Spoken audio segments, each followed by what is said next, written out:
Welcome to Diary of an Unemployed Actor with me, Milo Dennison. Each week I speak with up-and-coming actors, actresses, and filmmakers about the entertainment industry. We discuss success, failure, and share a few tips to inspire those of you who have a passion for the creative arts.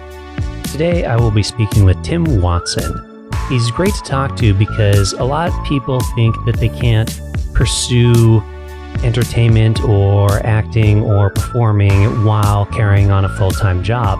And that's not really true, and Tim is an example of that. During the week, he is an engineer. On the weekends and evenings, he does an occasional play or an occasional film or short. And that's great. You don't need to be a full-time working actor in order to enjoy doing the creative endeavors that go along with being a performer. In fact, it's actually a brilliant outlet for some people who work in technical fields. One more thing about Tim is that he lives in an area that you don't necessarily think of as a strong acting community. And thanks to modern technology and the way films and shorts productions are being done nowadays, you can actually do a lot of this stuff from pretty much anywhere. All you need is a local community, people with similar interests, and you can make some great films. And that has worked really well for Tim. So hopefully you enjoyed this discussion. Here it is.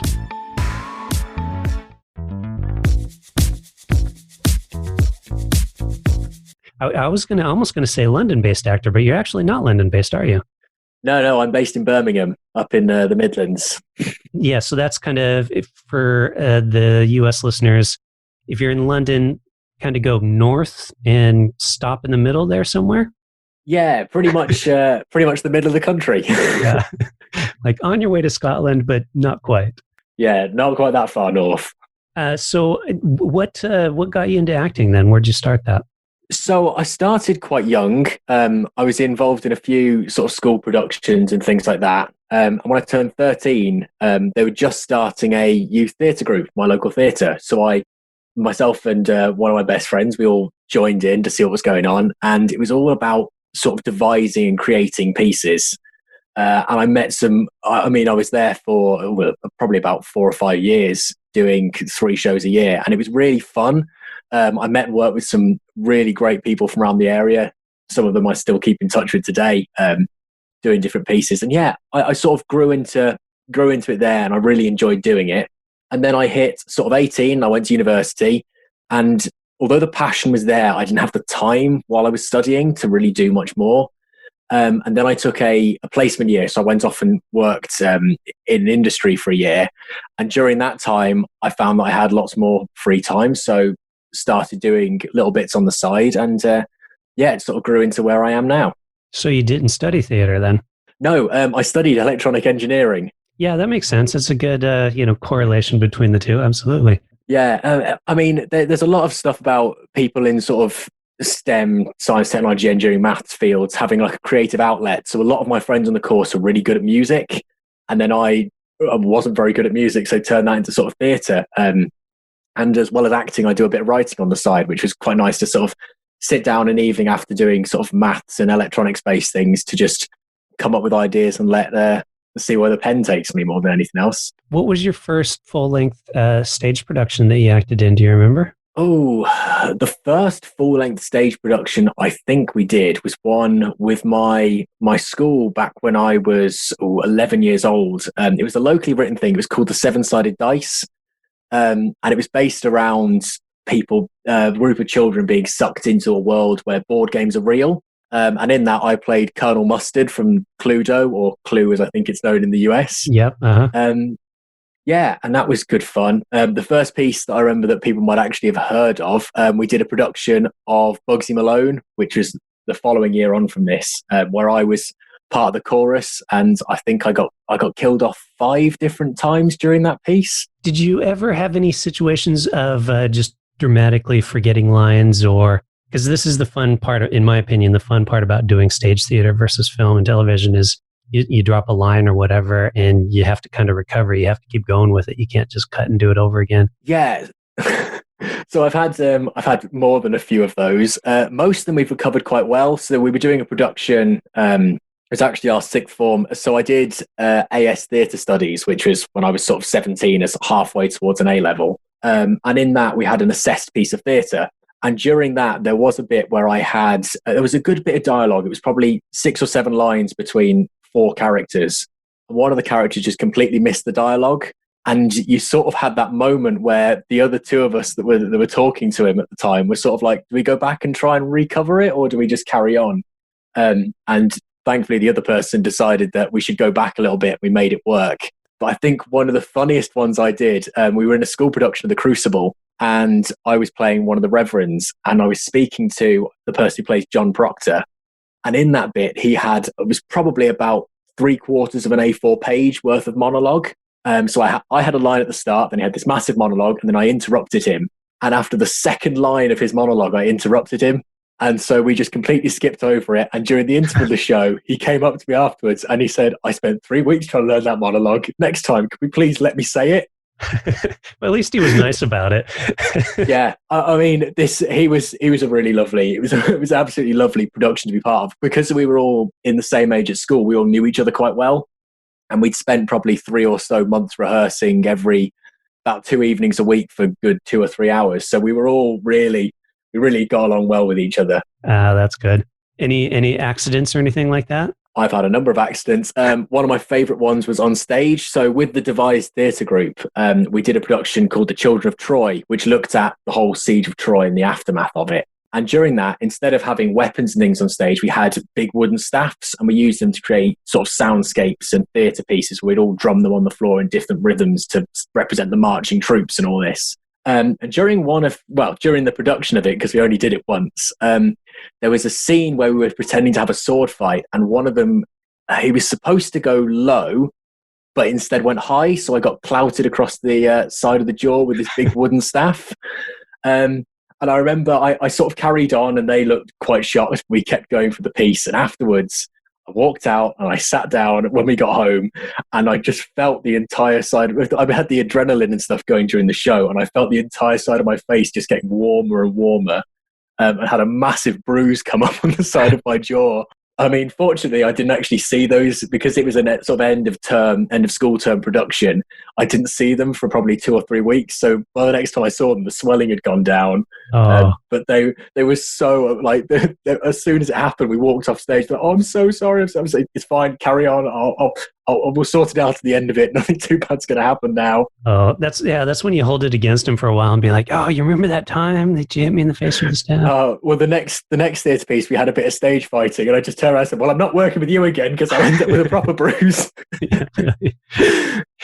Do you still do much theatre, or have you mostly moved over into film? I've mostly moved over into film, partly for timing. So I'd love to do more theatre work, but most of the rehearsals, because I've studied engineering and have a job on the side, a job on the side, most of my time is spent working that job to keep me going and pay the bills and things. I would love to do more theatre, but a lot of the rehearsals sort of contradict that. So I'd need to start rehearsal at, say, 3 PM, but I don't finish work until 3:30 or 4:00. Though I've done a couple of shows in the last couple of years, more sort of small roles where I've not needed to be at every single rehearsal, but it's been good. Yeah, I'd love to do more theatre work if the opportunity came up. Yeah, that's the hard one about theater that people don't realize, is because you've got all the rehearsals leading up to it that take up so much of your time, especially if you have a day job. Yeah. I mean, the learning lines and stuff, I'm relatively quick at learning the lines. So getting off script's fine, but you've got to, I mean, for the biggest theatre piece I've been involved in was one for a local production. It was called I'm Not a Soldier. And there wasn't really a major and minor part. We all had lots of lines, and we were all there doing sort of background filler pieces for the rest of it. So we all had to know each other really well and know the whole piece really well, which meant you couldn't really miss rehearsals, certainly not very often. And that took a big commitment. It was probably 3 evenings a week for about 3 months trying to get that piece put together. And yeah, it was tiring and it was a lot of work, but I really enjoyed it. Certainly stage performing at the end, I really enjoyed the piece. 3 nights a week for 3 months? Is that what you said? Yeah.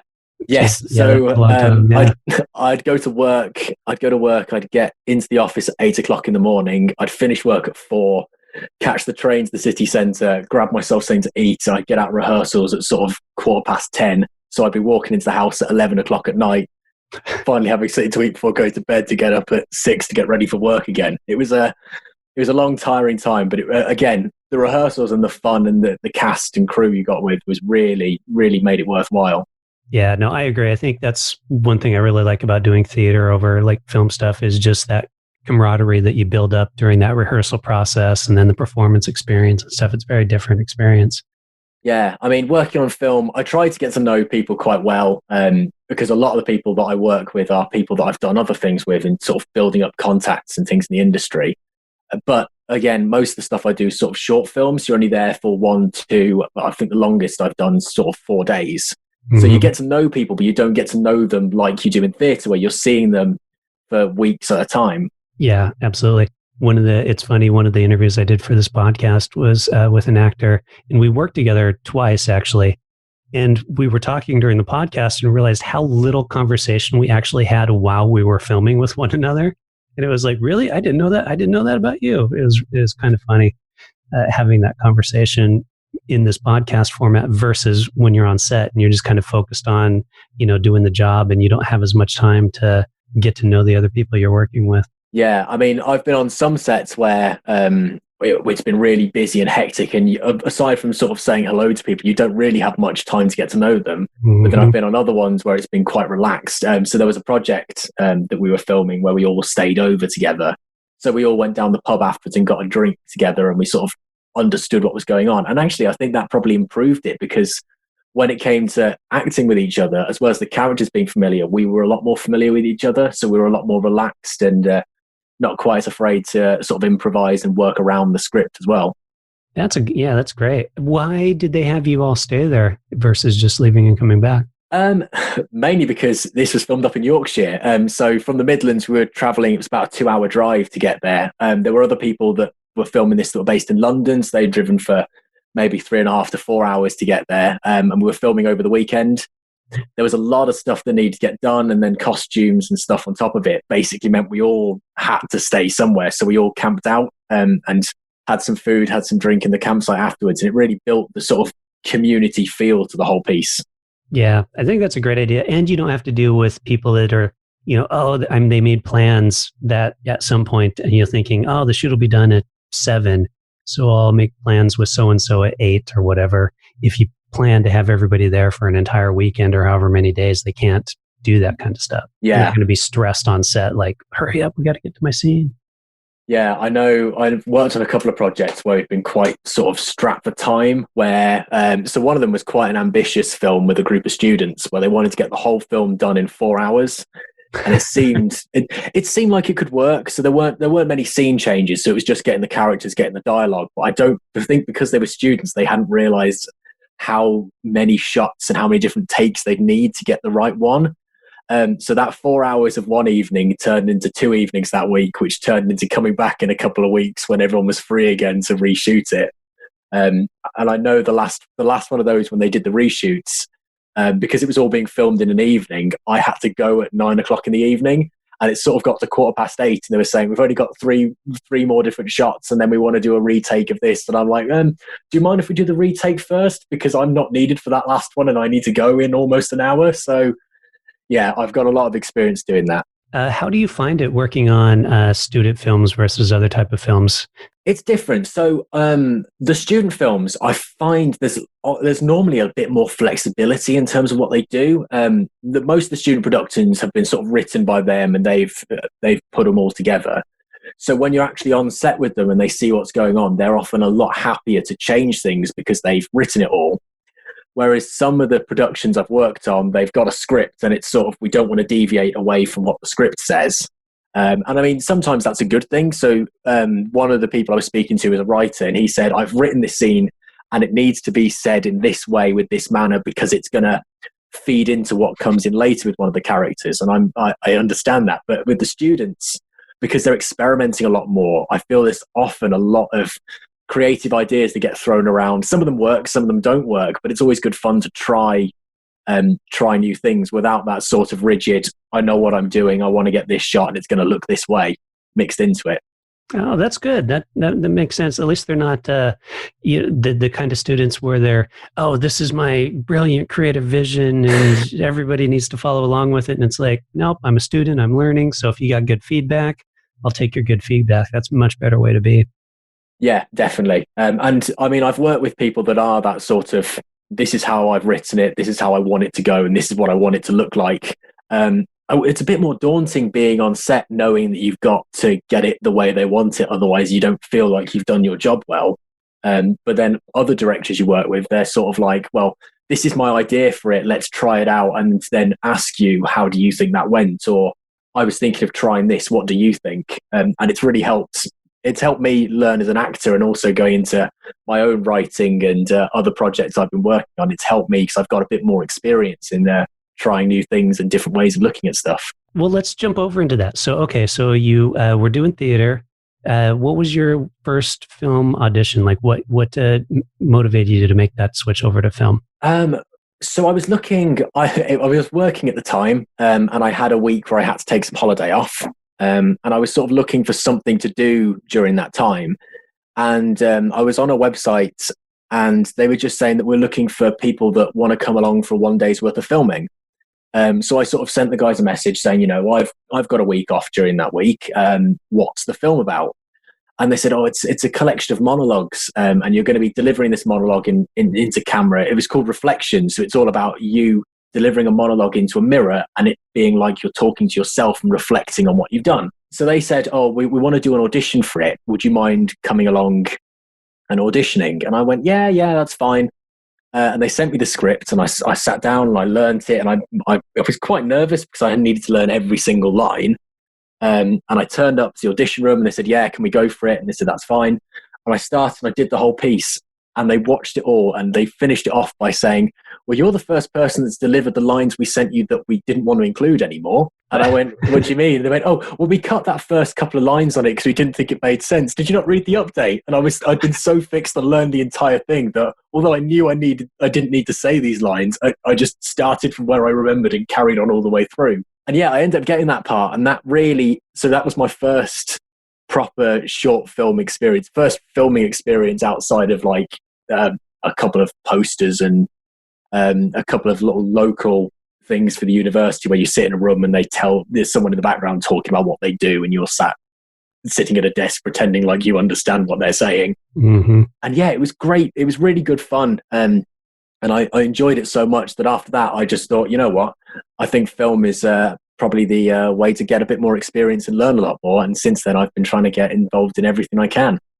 How do you find work? Because obviously in the UK, you think London or perhaps I don't know wherever, but you don't really think finding work in the Midlands. So how do you find work, and is there enough work there to like keep you busy? There is a lot of work in the Midlands. It's sort of strange. So when I first took that move into sort of doing filming and theatre work, I didn't really know where to go. I didn't have an agent. Well, I still don't have an agent, but I didn't really know how to do it myself. So I went on Google and I looked for a few of the acting websites and signed up to a lot of them as free members, just because a lot of them you get a 30-day free trial as a free member, and did loads of those. And I worked on probably about a handful of projects. And then I found that I was actually working with similar people or people connected to someone else I know a lot more often. And once you've built that sort of network up, there are several people that I as soon as they say I'm looking for actors, or I'm working myself, I think I'm looking for actors, I'll think of someone I've worked with, or they'll send me a message saying we're filming something next week. Would you be available for a day or two? So I found a lot of my work is sort of looking on websites, working on projects. Often a lot of them are student projects to start with. And then the students go on and graduate and start doing their own things. And they say, well, I've worked with this person. They were really good. Can we bring them in to do a bit of work?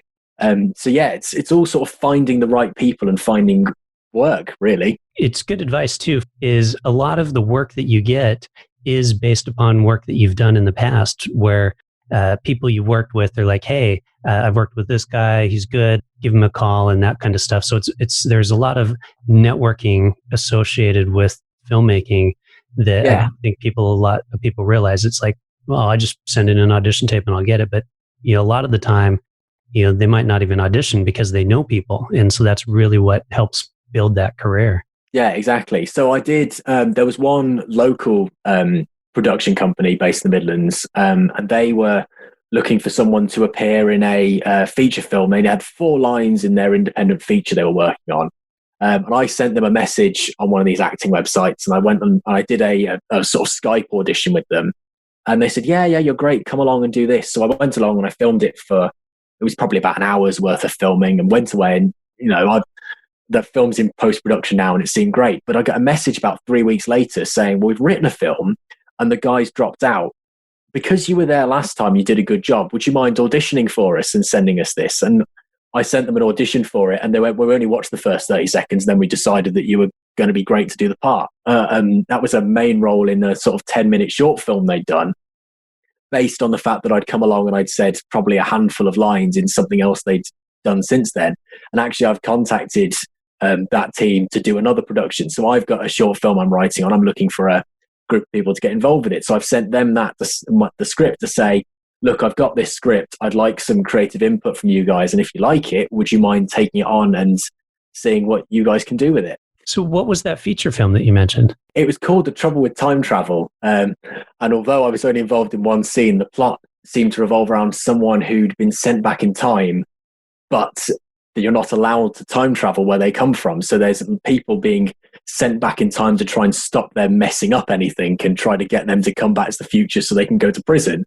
And obviously the incentive of this person is, no, I don't want to go back to the future with you guys. So it was all based around the idea of time travel when you're not supposed to. And it seemed a really good idea. Like I said, it's in post-production at the moment, and I can't wait to see the final piece and how it turned out. Yeah, great. Okay, so you've been kind of doing some acting and then got into writing and doing your own work. So what led to that? So I've always had sort of weird ideas about little things that went on. So I've always had like an outlet of trying to get a story across. I've started back when I was 14. I started writing a book, and it never really got anywhere. And then I was sitting in work one day, and it was a Friday in the middle of the summer, and everyone else had gone home, and I was finishing up what I was doing. And I thought, you know what? I'm going to make it a New Year's resolution. Starting in July, I'm going to make a New Year's resolution to finish one of my ideas that I come up with. And then I was sitting in a pub probably about a week or so later, and one of the guys across from me, he turns to his friends and he says, if you could do such and such and such and such, what would you do? And I thought, actually, there's quite a few different things that you can do with that concept. I'm a big fan of murder mysteries and that sort of thing. And so I sat down when I got home and thought, if I was going to write a murder mystery, how would I do it? And then that idea developed into, if I was going to commit a murder, how would I do it? And then I sort of played with this idea of having a group of people sat all together, and someone just asks them, if you were going to kill someone, how would you do it? And that script developed into what's now my first short film, which is called Murder. And then does one of them actually murder another one? Well, I'm not going to spoil the ending of the film, but it's yeah, it's 5 people basically saying, if you were going to commit a murder, how would you do it? And it's interesting to see. So I sort of, again, when I'm writing, I base my characters around people I know, and actually I'd cast 3 of the people when I came up with the original idea. So I looked at them and thought, if I was you and I was going to commit a murder, how would I do it? And I sort of played around with what they'd each say. And obviously the person who's asked the question in this piece is going to take your idea and then find holes in it, or find ways for someone to survive and sort of keep you on your toes about how you might do it. Yeah, it was a really fun creative writing process. So one of the characters uses poison to murder their victims, and I suddenly dawned on me that I was sitting at home on my phone googling different types of poison and things that could kill everyone in a room, and thought, yeah, this probably isn't the sort of thing I should be doing with my free time. But suddenly you get a knock on the door. Yeah, I think I was halfway down the Wikipedia page for neurotoxin when I suddenly thought, someone's going to see me doing this and wonder what on earth I'm planning on doing by collecting all this information. And then tell me about the kind of production process of it. Like, did you direct it as well? Yeah, so it all started, I was working on another student project based in Coventry, which isn't very far away. And one of the other people acting in that project, a girl called Kelly McCormick, she was sort of saying, I work with a production company. And I went, oh, I've got a script that I've just had turned down by someone else. Would you mind taking a read of it and let me know what I could do to improve it? And she went, yeah, what's it about? And I said, it's about murder. And she went, yeah, I'm part of a horror production company. And so I sort of pitched the idea to Kelly, and then she took the script away and gave it to the company. And they basically read through it and said, yeah, we'd be happy to work with you on it. So that's when I got my first taste of all the sort of the backstage stuff work on a film. So I was doing the storyboarding, I was helping out with those guys and looking for venues and talking to them about what I think needs to be done, and them giving me ideas as well. And then about 3 weeks before it, when I'd given them the storyboard, we ran a rehearsal. And during that rehearsal, they sat down afterwards and they basically said, you've got the vision for what you want and you know how to do it. Why don't you just direct it yourself as well? And I went, I've never directed anything before. I'm not sure I know what I'm doing. And they went, well, obviously they've got directorial experience, so they'll come and give me a hand with it. And it was really, I mean, I'm listed on it as the director, but I think they probably put as much work into directing it as I did as well, coming up with loads of different ideas for shots and angles. And I sort of was of the attitude of, I know what I'd like the characters to do, so focused on directing the actors, and they focused on directing the rest of it. So if we were doing something, they say, actually, it would work better if you moved over a bit so we can alter the lighting slightly and get that working. They took that side of it. And it was a really fun, really intense process. And I mean, I enjoyed it so much. And the guys, it was GM Finney Productions that was the production company behind it all. And they sort of took my idea, ran with it, and made it their own as much as it was mine as well. Oh, that's great that you were able to find that group of people to help you out with that. Yeah. And actually, I pitched another idea to them about 3 weeks ago. So fingers crossed we're going to be working together on another project in the near future once filming's a little bit more accessible for everyone. So what's the status of Murder now? Is it being edited? Is it out? It's due to be released later this month. We released the teaser trailer for it last week, and it's been entered into several film festivals. I don't know how those festivals are going to be running at the moment, but we've entered it, and I think they're all running online, so hopefully we'll find out what happens soon. But I think it's due to be released sort of around the bank holiday at the end of this month, so it'll be a really interesting time to see that. The 28th, that's the date. The 28th of August is when it's coming out. You're working on another feature film right now as well, Defenders Eternal? Yeah. Right? So this is a feature film that involved that stay up in Yorkshire we were talking about, where we were all grouped together. It's called Defenders Eternal, and it is a massive production all based around Norse mythology and the whole concept of Ragnarok, which is the fighting, the war among the gods. And yeah, it is a really big piece. It involved a load of work from loads of different actors, and was actually my first experience in doing sort of the prosthetic side of feature films, and getting involved with all of working with props, having fake injuries thrown around everywhere. And it's been such an impressive piece to be part of as well. Yeah, geez, man, who knew that Birmingham was such a such a hot spot for filming?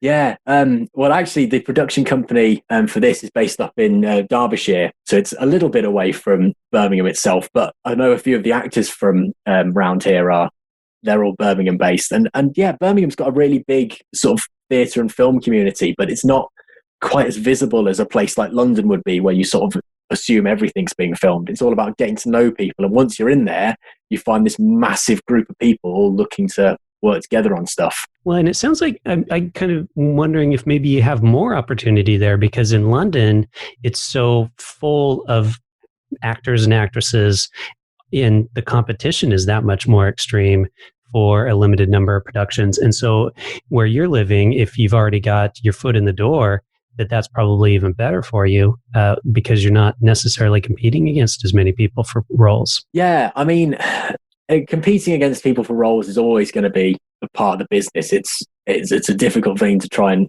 work out where you're going. A lot of the jobs that I've been involved in have involved me traveling around the country. Some of the jobs down to London, other ones sort of based in the Midlands, and a few of them traveling up north to sort of Yorkshire in that area. So location for a lot of the films, I mean, a lot of the films that I've been involved in, they've done 1 or 2 days filming in Birmingham, and they're going to go and film the rest down in London or somewhere like that. So yeah, it's a weird thing, but there are a lot of opportunities for actors sort of based in the Midlands that a lot of other people, yeah, like you were saying, people down in London, they assume that there's going to be a load of people down there and all the work's going to come from there. But actually, if you step outside sort of London bubble, there are a load more opportunities that people seem to miss at times. Yeah, it sounds like it. Any audition horror stories? I did one audition where I completely forgot every single line I was supposed to say. That was quite interesting. So it was mostly a monologue. It started with a little bit of dialogue and then broke into one big monologue. And I knew the dialogue really well. And as I walked into the audition room, my mind just completely went blank. So the dialogue bit was generally fine. And then when it got to the monologue, I just had absolutely no idea what I was supposed to say. So I basically remembered a snippet from about halfway down the piece, and I started saying that, and then I kept going to the end of it. And they were sort of like, yeah, it was fine, but you missed out a section. Would you mind reading that bit for us? And I paused for a moment, and I just had to brutally tell them, like, I've just had a complete blank. I don't remember it at all. And no one had a copy of the script on hand as well. So I basically resorted to doing a monologue that I know very well.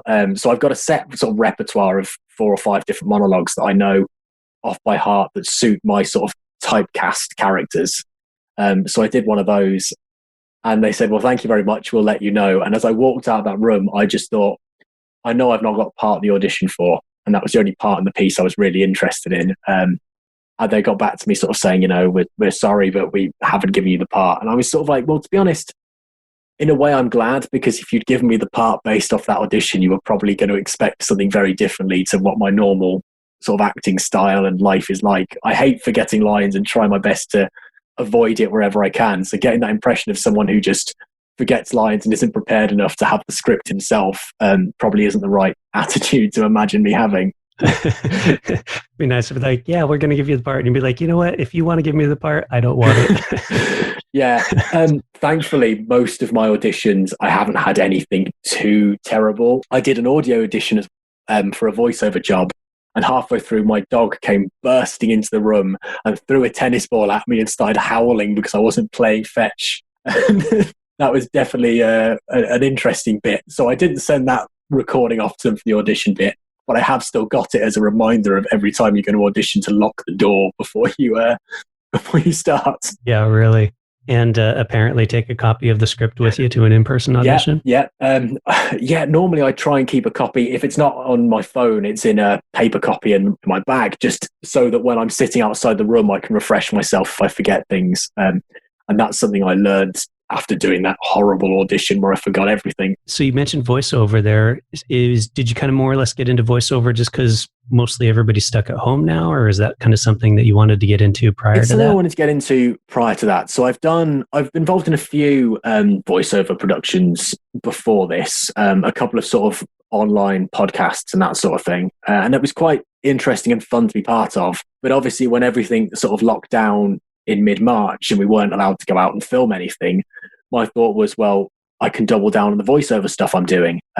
So I've done a lot of voiceover auditions for online audio dramas. I've done sort of character-based animation things. I've auditioned for some audiobooks as well as a narrator. And it's been really fun, and I've learned a lot about recording myself. So I'm looking to do a project that might end up being animated anyway, because it's much easier than finding a huge budget to do everything in real life. And in that case, we'd need a lot of voiceover work for it. Obviously, I've written a character for myself because I wrote the piece and wanted to put myself in it. So actually knowing how to record voices and understanding the process behind it, especially when that comes with the connection to animation, would benefit me. So I've taken that time to learn a lot and do as much of that work as I can. Do you find finding your character or voice for animation different in any way for, say, film or stage? Absolutely. So although I learn a lot of the lines and do the sort of background character profiling of myself, trying to work out what sort of character it is, what the backstory is, and how I should say lines, I always love being with other people recording because I love feeding off their sort of energy. There was a great example of this when I was doing a short film for some graduate students a few years ago. And because I was supposed to play someone and there was another actress who was playing my wife, we had one rehearsal the day before we filmed. And in that, they basically said, the scene you've got is the aftermath of an argument. We're going to put you two in this room. We're going to watch it, and we just want you to have the argument. And it was really interesting because I started off very much like my character as was written in the script, as what I know they're going to end up like. But they had a really different energy, and I like playing off that energy, and eventually found a nice middle ground between where I'm going to end up and where I started, and we sort of escalated between the two of us.